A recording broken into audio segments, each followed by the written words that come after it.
ఆంధ్రప్రదేశ్లో రెండు కనపడుతున్నాయి. ఒకటి అమరావతి, రెండు విశాఖపట్నం.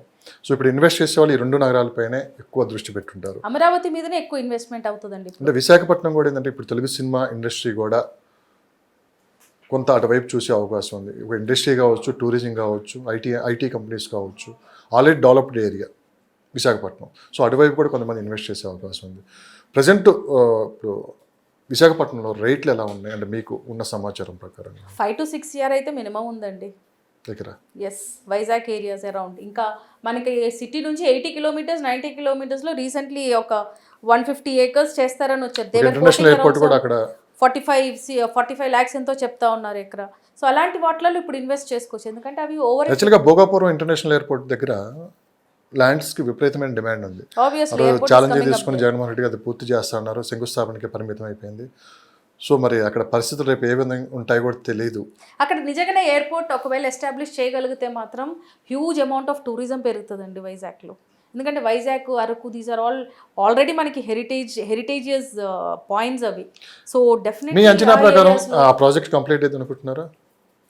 దట్ డిపెండ్స్ అండి. I will not be able to comment, ఎందుకంటే గవర్నమెంట్ మారింది కాబట్టి. ఇప్పుడు ఏ గవర్నమెంట్కి వచ్చినా కూడా వాళ్ళకి ఇష్టం మనకి రెండు ఇంటర్నేషనల్ ఎయిర్పోర్ట్ కావాలి. ఇటు అమరావతి, ఇటు మరో పక్క తీసుకున్నామంటే అటు విశాఖపట్నం. ఎందుకంటే విశాఖపట్నం ఆల్రెడీ ఆర్థిక రాజధాని అని జగన్మోహన్ రెడ్డి గారు అన్నట్టు ఓ రకంగా మనకి కొంత ఇన్కమ్ కూడా అక్కడి నుంచి ఎక్కువ వస్తుంది కాబట్టి financially strong people live in Vizag. ఎవరైనా ఇన్వెస్ట్ చేశారంటే ఒక రూపాయి అక్కడ డెవలప్మెంట్స్, అక్కడ వచ్చే కంపెనీస్ని చూసే ఇన్వెస్ట్ చేస్తూ ఉంటారు. సో అటు విశాఖపట్నం, ఇటు అమరావతి రెండు కళ్ళలానే చూడవచ్చు ముందు. డెఫినెట్లీ వైజాగ్లో ల్యాండ్ బ్యాంకింగ్ తక్కువ ఉంది, కానీ ఉన్న దాంట్ని డెవలప్ చేసుకుంటే మాత్రం చాలా హై ప్రైజెస్. అది మేడం ఒక డౌట్ ఇక్కడ, అసలు విశాఖపట్నం వాసులు రాజధాని ఎందుకు వద్దు అనుకున్నారంటే మీరు ఏం చెప్తారు? That is because of the see port అండి. సీ ఉంది మనకి అక్కడ అని నేను అనుకుంటున్నా. ఓకే, మీ ఒపీనియన్ చెప్పండి. సో చాలా పీస్ఫుల్ ఏరియా.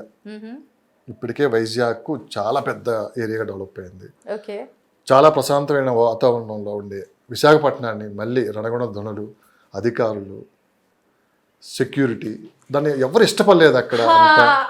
అసలు ఆల్రెడీ భూముల రేట్లు కూడా ఆల్రెడీ ఇప్పుడు కాదు, అమరావతి కావచ్చు, అసలు స్టేట్ రెండు కంబైన్డ్ ఉన్నప్పుడు మంచి రేట్లు ఉన్నాయి అక్కడ. సో అక్కడ ప్రజలు కూడా వాళ్ళ ఆలోచన కూడా కొంచెం భిన్నంగా ఉంటుంది.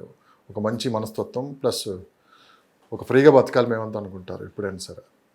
I will tell you one live example. కేరళలో ట్రివాండ్రం ఇస్ ద క్యాపిటల్, కానీ కొచ్చి ఈజ్ డెవలప్డ్.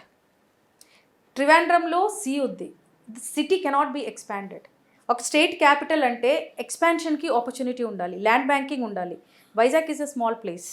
ఆ సీ పోర్ట్ ఉండటం వల్ల ఒక సైడ్, సీ ఉండటం వల్ల ఒక సైడ్, ఎక్స్పాన్షన్ ఆపర్చునిటీస్ లేవు. So that is the reason Vizag is never become a capital. దాన్ని చేయాలి అనుకున్నా కూడా మీరు అన్నట్టు టూరిజం పోతుంది. ఇంకోటి what you say, it's peaceful, అది ఉండొచ్చు. But from my point of view, from real estate వ్యూలో చూసుకుంటే expansion levels are very less. So కేరళలో కూడా ట్రివాండ్రం ఈజ్ ద క్యాపిటల్, చాలా పీస్ఫుల్గా ఉంటుంది. అక్కడ పెద్ద పెద్ద కంపెనీస్ లేవు, పెద్ద పెద్ద హై రైజ్లు లేవు, ఏమీ లేవు. కానీ you come to Cochin, it's highly developed. మీకు అంత international companies including Prestige, Lulu, వాళ్ళ ప్రాపర్టీస్ అన్నీ మనకి కొచ్చిన్లోనే ఉంటుంది. ఎందుకంటే that is in between the state. ఎక్స్పాన్షన్కి ఆపర్చునిటీస్ ఉంటుంది. సీ షోర్లో మనం క్యాపిటల్ అందుకే పెట్టరండి, ఎందుకంటే ఎక్స్పాన్షన్ ఆపర్చునిటీస్ చాలా తక్కువ ఉంటుంది.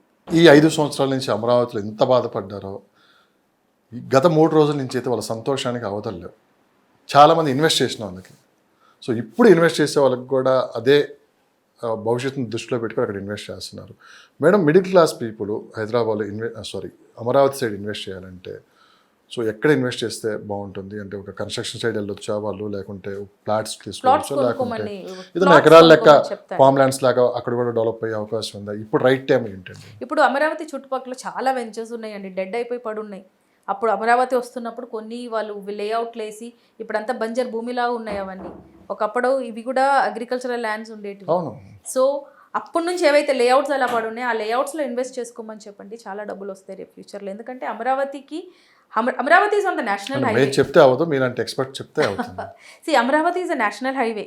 ఆ సిటీ ఏదైతే డెవలప్ అయిందో అది కూడా నేషనల్ హైవేకి just it's like on the, I think when you're going from the side it's on the right side. So అలాంటి ప్లేసెస్లో ఆ ఏరియాలో ఒక 15-20 kilometers దూరంలో చాలా లేఅవుట్స్ ఉన్నాయి. 10 to 15 kilometers వరకు లేఅవుట్స్ వేశారు అప్పట్లోనే. కానీ దే కుడెంట్ సెల్ బికాస్ సడన్గా గవర్నమెంట్ కూలటము, అది క్యాపిటల్ రద్దు చేయటం, అవన్నీ ఆ లేఅవుట్స్లో మళ్ళీ ఇన్వెస్ట్ చేసుకోమని చెప్పండి, చాలా డబ్బులు ఉన్నాయి. There is lot of money in that. ఎన్ని కిలోమీటర్ల పరిధిలో ఇన్వెస్ట్ చేయొచ్చు? సి రైట్ నౌ 20-25 కిలోమీటర్స్ వరకు ఇన్వెస్ట్ చేయొచ్చండి. లాంగ్ రన్ చూసుకుంటే 50 కిలోమీటర్స్ వరకు ఇన్వెస్ట్ చేసుకోవచ్చు. 50 కిలోమీటర్స్ 50 కిలోమీటర్స్ వరకు, ఎందుకంటే Amaravati is going to be huge project. అంటే ఆ రోజు మన అంటే అమరావతికి అంత విజన్ ఉంది. 50 కిలోమీటర్స్ పరిధిలో ఎక్కడైనా తీసుకున్నా కానీ ఎక్కడైనా భవిష్యత్తు తీసుకోవచ్చు. అంటే ఒకప్పుడు మనం అనుకున్నాం హైదరాబాద్లో ఓఆర్ఆర్ దాటితే ఎవరు కొంటారు, అసలు హైటెక్ సిటీని మనం తీసి పడేసాం అనుకోండి. కరెక్ట్గా 10 years తీసుకుంటే ఒకసారి భవిష్యత్తు ఏ విధంగా ఫ్యూచర్ కనపడింది, అట్లాంటి 10 years పడుతుంది. అది వితిన్ 5 yearsలోనే ఇది ఇక్కడ 5 yearsలో అయిపోతుందండి. City the way Amaravati will come up, you can see. ఇప్పుడు ఇమీడియట్గా ఫస్ట్ అందరు అమరావతి మీదనే ఉంటుందండి మొత్తం ఫోకస్. సో డెఫినెట్లీ ఇక్కడ స్టేట్ క్యాపిటల్ రెడీ అవ్వటము, అక్కడ real estate పెరగటము, real estate activities start అవ్వటము, construction start అవ్వటము, all of ఈ సడన్ మనం ఇంగ్లీష్ మూవీస్లో చూస్తున్నట్టు టక లేస్తుంది ఫ్లోర్లు. This is going to be beautiful city. Amaravati is going to మీకు కూడా ఆంధ్రప్రదేశ్ తోటి విడదీయడానికి సంబంధం ఉంది. సో మరి భవిష్యత్తులో మీరు ఆంధ్రప్రదేశ్ వైపు వచ్చి సో అక్కడ ఏమన్నా బిజినెస్ ఎక్స్పాండ్ చేసే అవకాశం? ఆల్రెడీ ఆంధ్రలో మేము బిజినెస్ ఉందండి. We are having villa projects in Kurnool.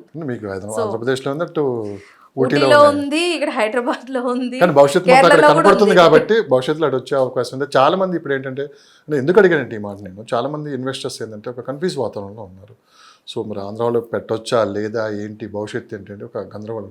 ఇక్కడ నుంచి ఏంటంటే మన ఛానల్లో మనం కూడా ఏంటంటే కాస్త అమరావతి మీద కూడా దృష్టి పెడుతున్నాము. సో అమరావతిలో ఎక్కడ ఇన్వెస్ట్ చేయాలి, ఎలాంటి వాళ్ళు ఇన్వెస్ట్ చేయాలి, పెడితే ఎలా ఉంటుంది, చేయొచ్చా లేదా అని ఇలాంటి ఎక్స్పర్ట్ని కూర్చోబెట్టి మాట్లాడడానికి మేము ప్రయత్నిస్తున్నాం. సో మరి మీరు దీనికి I would say thumbs up for this. ఎందుకంటే ఏ సిటీ అయినా ఇనీషియల్ బేబీగా ఉన్నప్పటి నుంచి ఇన్వెస్ట్ చేస్తేనే మనకి దాంట్లో ఫ్రూట్ కనబడుతుంది. కాబట్టి అమరావతి అంటే మీరు ఎప్పుడు రీసెర్చ్ చేస్తూ ఉంటారు మార్కెట్. సో హైదరాబాద్ మార్కెట్ ఇప్పుడు ఇక్కడ ఏ 100 కిలోమీటర్ల పరిధిలో ఏ చిటికి మొన్న చెప్పేస్తారు మీరు, కానీ ఇప్పుడు అమరావతి అయితే చెప్పలేరు. కానీ భవిష్యత్తుతో దాని మీద దృష్టి పెట్టి లేదండి, అమరావతి యాక్చువల్లీ అంత రీసెర్చ్ అవసరం లేదు అమరావతి గురించి. ఎందుకంటే చంద్రబాబు నాయుడు గారు అక్కడ ఉండేది. సో ఆల్రెడీ ఆయన ప్లాన్ చేసిన సిటీని ఇప్పుడు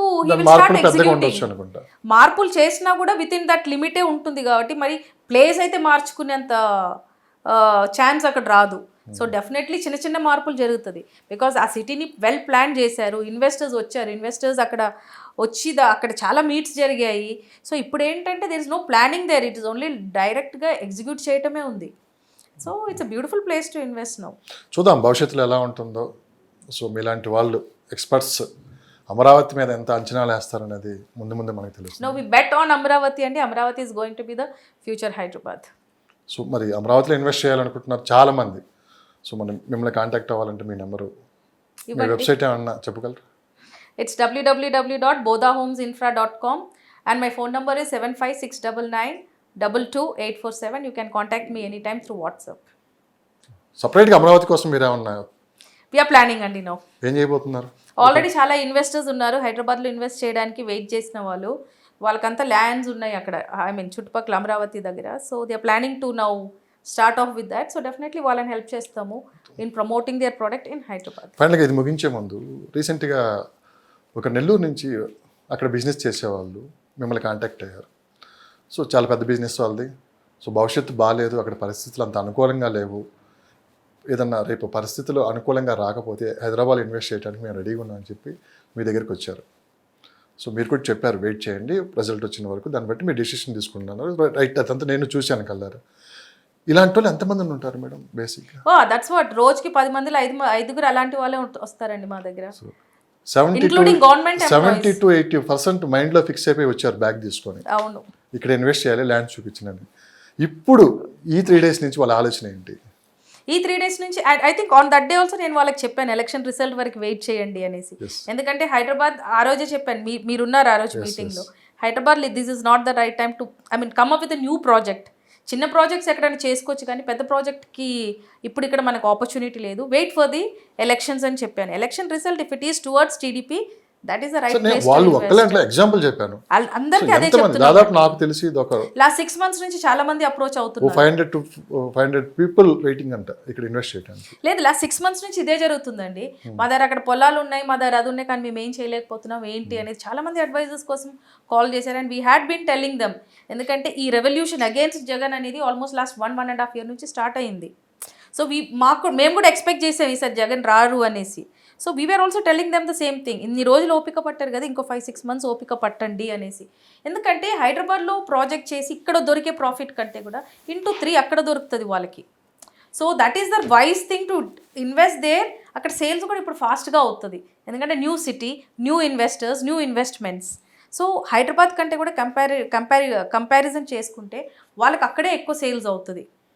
అండ్ కొత్త గవర్నమెంట్ వాళ్ళకి పాలసీస్ ఈజీగా ఉంటుంది, బికాస్ వాళ్ళకి కూడా బిజినెస్ పెంచితేనే government will get money, registration speed up అవ్వాలి, సో వాళ్ళకి అప్రూవల్స్ ఫాస్ట్గా ఇస్తారు. So everything will be on a speed line. So when you want to do a business, ఇక్కడ అసలు అప్రూవల్స్ ఆపేసి ఇప్పటికి అదేంటి మన గవర్నమెంట్ పడిపోయినప్పటి నుంచి ఇంతవరకు మనకి హెచ్ఎండి అప్రూవల్స్ దొరకట్లేదు ఏ ప్రాపర్టీస్కిను. సో అదే మీరు ఇప్పుడు అమరావతిలో ఇన్వెస్ట్ చేయాలనుకోండి, డెఫినెట్లీ వాళ్ళ పాలసీస్ ఈజీ ఉంటుంది. Government policies will be people friendly now, ఎందుకంటే they need money now. New government they need money now. Money వచ్చేది మనకి లిక్కరు, రిజిస్ట్రేషన్స్, ఇవే మెయిన్. సో ఈ ఏరియాస్ని వాళ్ళు 100%గా డెవలప్ చేస్తారు ఇప్పుడు ఫాస్ట్గా. ఇందులో ల్యాండ్ రిజిస్ట్రేషన్ మీద వచ్చే వాళ్ళ prices is heavy. So definitely మనకి గవర్నమెంట్ పాలసీస్ చాలా పబ్లిక్ ఫ్రెండ్లీ ఉంటుంది. So it's better to invest in those areas now. Thank you madam. అంటే కష్టకాలంలో ఉన్నప్పుడు హైదరాబాద్ ఆదుకుంది చాలామంది ఇన్వెస్టర్స్ని, వాళ్ళ భవిష్యత్తుకి ఒక బంగారు బాటలు వేసింది. సో ఇప్పుడు ఎక్కడి నుంచి వచ్చారో కొంతమంది అక్కడికి వెళ్ళడానికి కూడా ఇష్టపడుతున్నారు. 2 రాష్ట్రాలు సమానంగా అభివృద్ధి చెంది రెండు రాష్ట్రాలకి మంచి రియల్ ఎస్టేట్ మీద ఇన్కమ్ రావాలని, అంతేవిధంగా ప్రపంచంలో రెండు సిటీలు వరల్డ్లో నెంబర్ 1 కావాలని మనస్ఫూర్తిగా మనం కూడా కోరుకుందాం. Thank you so much. Thank you.